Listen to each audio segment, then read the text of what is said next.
एक समय की बात है। एक छोटा सा गांव था, रामनगर। गांव बहुत सुंदर था, लेकिन पिछले 2 साल से वहां बारिश नहीं हुई थी।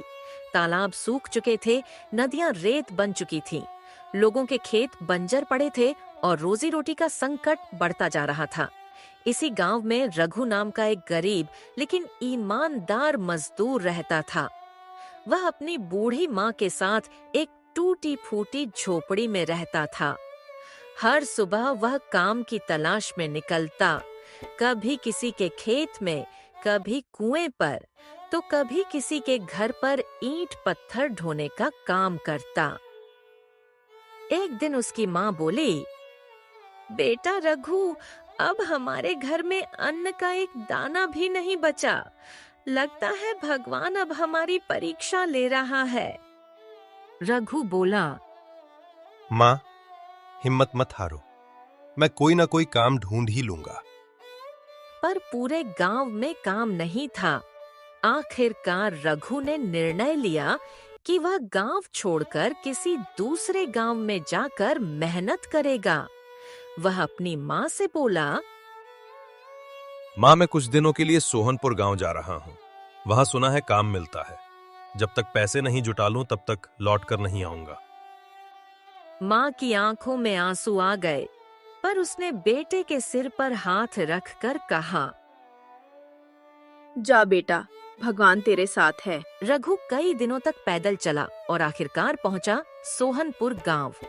यह गांव थोड़ा बड़ा और संपन्न था। वहां बहुत से व्यापारी और सेठ लोग रहते थे।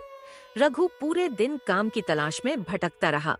कहीं किसी ने कहा काम नहीं है, कहीं किसी ने दरवाजा ही नहीं खोला। शाम के समय उसे गांव के सबसे अमीर आदमी के घर से आवाज आई, अरे कोई है जो ये अनाज के बोरे गोदाम तक पहुंचा दे? रघु दौड़कर वहां पहुंचा। वह आदमी था सोना व्यापारी, जो सोने चांदी के गहनों और अनाज का बड़ा सौदागर था। रघु बोला, सेठ जी, मैं मजदूर हूँ। काम दे दो, मैं कर लूंगा। सेठ ने ऊपर से नीचे तक देखा। तुम्हें देखकर लगता है बहुत दिनों से कुछ खाया नहीं है। काम तो है, पर बहुत मेहनत वाला है। गोदाम में 100 बोरे हैं, सब उठाने होंगे।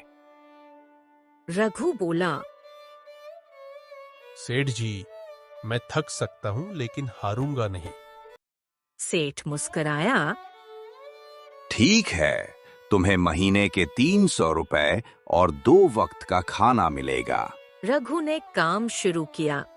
वह रोज सुबह सूरज निकलने से पहले उठता, गोदाम की सफाई करता, बोरे उठाकर रखता, जानवरों को पानी देता। धीरे धीरे पूरा गोदाम चमकने लगा। सोना व्यापारी को भी रघु की मेहनत पसंद आने लगी। एक दिन उसने रघु को बुलाया, रघु, तुम्हारा काम देखकर मुझे बहुत खुशी हुई। अब तुम्हारी मजदूरी 600 रुपए कर देता हूँ।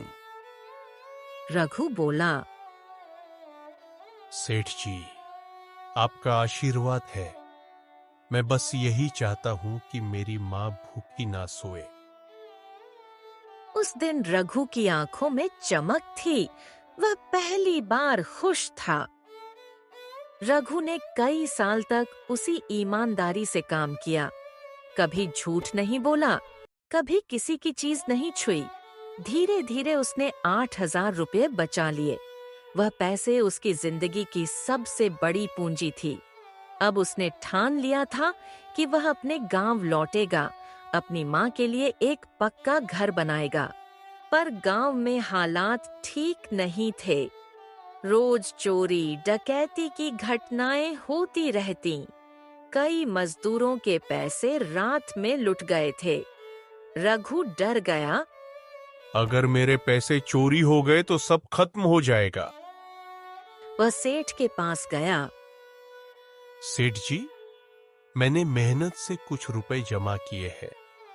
क्या मैं उन्हें आपके पास रख सकता हूँ? आपके घर में तो पहरेदार है।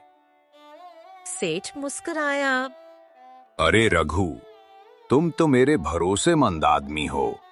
रख दो अपने पैसे मेरे पास, मैं तिजोरी में बंद कर दूंगा।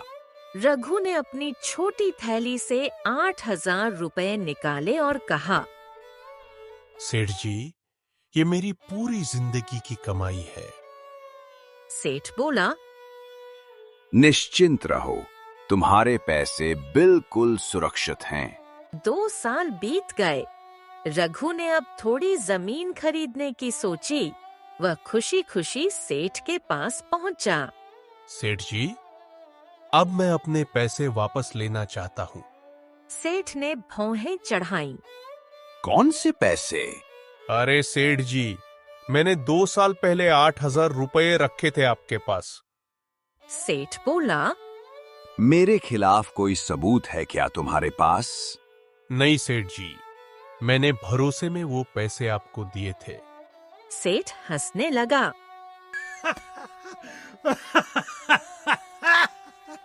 भरोसे पर व्यापार नहीं चलता रघु, अब दफा हो जा। रघु की आंखों में आंसू आ गए। उसने हाथ जोड़कर कहा, सेठ जी, मैंने खून पसीने से कमाया है, मुझसे ऐसा अन्याय मत करो। सेठ ने अपने नौकरों से कहा, इसे बाहर निकाल दो, ज्यादा ड्रामा करता है। नौकरों ने रघु को धक्का देकर बाहर फेंक दिया। वह मिट्टी में गिरा, उसके हाथ खून से भर गए। रात को रघु झोपड़ी में बैठा रो रहा था।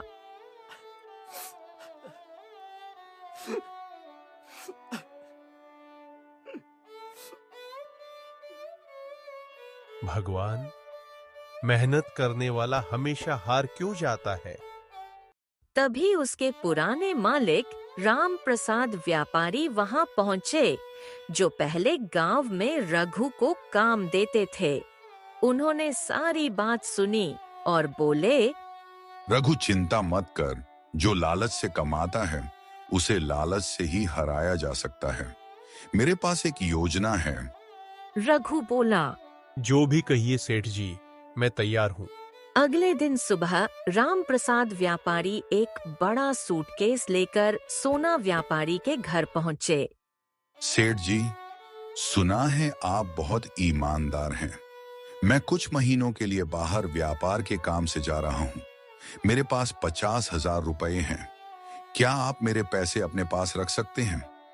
सोना व्यापारी की आंखें चमक उठीं।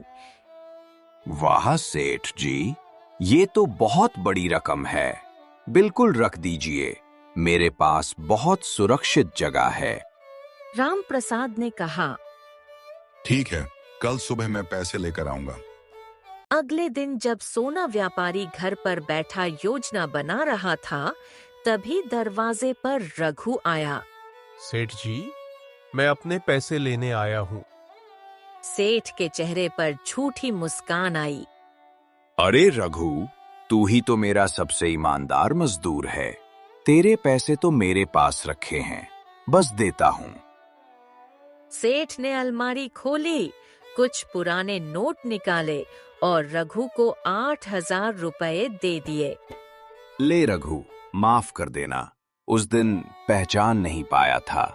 रघु ने हाथ जोड़कर कहा धन्यवाद सेठ जी। और चुपचाप चला गया। थोड़ी देर बाद राम प्रसाद व्यापारी लौट आए। सेठ जी, अब पैसे देने की जरूरत नहीं। मेरे साझेदार खुद गांव आ गए हैं। अब मैं यहीं व्यापार करूंगा। सोना व्यापारी हक्का बक्का रह गया।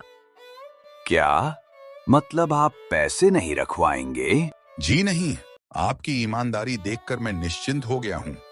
राम प्रसाद हंसते हुए चले गए। सोना व्यापारी वहीं बैठा माथा पकड़कर बोला, धत्त तेरी की, ये तो मेरे साथ खेल कर गए। शाम को रघु अपनी झोपड़ी में अपनी माँ के सामने पैसे रखकर बोला, माँ देखो, भगवान ने मेरी मेहनत का फल लौटा दिया। माँ की आंखें भर आईं। बेटा, मेहनत करने वाला कभी नहीं हारता। उसी वक्त पास से राम प्रसाद व्यापारी गुजरे और बोले, रघु, याद रखना, जो ईमानदारी से कमाता है उसे दुनिया की कोई चालाकी नहीं हरा सकती।